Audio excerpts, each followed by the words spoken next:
Right YCP అధినేత AP మాజీ CM Jagan కేసులకు సంబంధించి సుప్రీంకోర్టు బదిలీకి అయితే నిరాకరించినటువంటి సిచ్యువేషన్ కనిపించింది. కేసులు రోజువారీ విచారణ చేపట్టాలంటూ ఆదేశించినటువంటి పరిస్థితి. అప్డేట్స్ మా ప్రతినిధి హరీష్ ద్వారా తెలుసుకుందాం. హరీష్,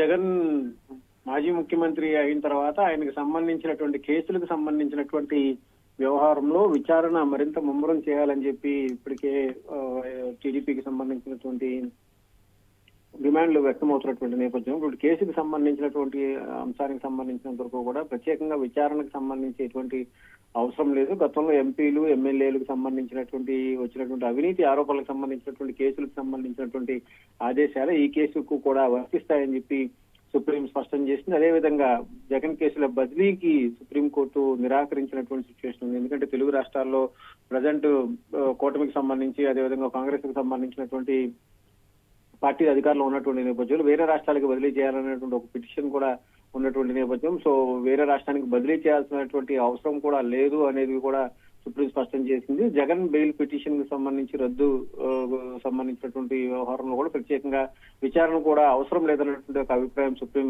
వ్యక్తం చేసింది ధర్మాసనం. ఎందుకంటే ఇప్పటికే అనేక మంది ఎంపీలు కావచ్చు, ఎమ్మెల్యే కావచ్చు, వాళ్ళందరి మీద వచ్చినటువంటి ఆరోపణలకు సంబంధించినటువంటి కేసులకు సంబంధించినటువంటి అంశాల్లో ఏ ఆదేశాలు అయితే సుప్రీం ఇచ్చిందో అదే ఆదేశాలు జగన్ కి కూడా వర్తిస్తాయని కూడా సుప్రీం ధర్మాసనం స్పష్టం చేసినటువంటి సిచ్యువేషన్ కనిపిస్తుంది. ఇప్పటికీ కూటమి ప్రభుత్వం అధికారంలోకి వచ్చిన తర్వాత జగన్ కి సంబంధించినటువంటి కేసులను విచారణకు సంబంధించినటువంటి అంశాన్ని వేగవంతం చేయాలనేటువంటి ఒక పిటిషన్ దాఖలైనటువంటి నేపథ్యంలో కేసుకు సంబంధించినంత వరకు కూడా రోజువారీ విచారణకు సంబంధించినటువంటి అంశం పైన కూడా ఇప్పుడు చర్చగా మారింది. రోజువారీ విచారణ కూడా చేయాల్సినటువంటి అవకాశం ఉన్నటువంటి ఒక అభిప్రాయం సుప్రీం వ్యక్తం చేసింది. అదే సందర్భంలో రాష్ట్ర హైకోర్టులు కూడా ఈ కేసుల విచారణకు సంబంధించినటువంటి అంశాలను కూడా పరిశీలించాలన్నటువంటి ఒక అభిప్రాయం వ్యక్తం చేసింది. రఘురామకృష్ణరాజు దాఖలు చేసినటువంటి పిటిషన్ కు సంబంధించినటువంటి అంశంలో ఈ విచారణ జరిగినటువంటి సిచ్యువేషన్ అయితే మనకు కనిపిస్తుంది. మొత్తం మీద జగన్ బెయిల్ రద్దు చేయాలన్నటువంటి పిటిషన్ కు సంబంధించి ఉపసంహరణ, జగన్ కేసుల బదిలీకి సంబంధించినటువంటి అంశం నిరాకరించినటువంటి ధర్మాసనం, తెలంగాణ హైకోర్టు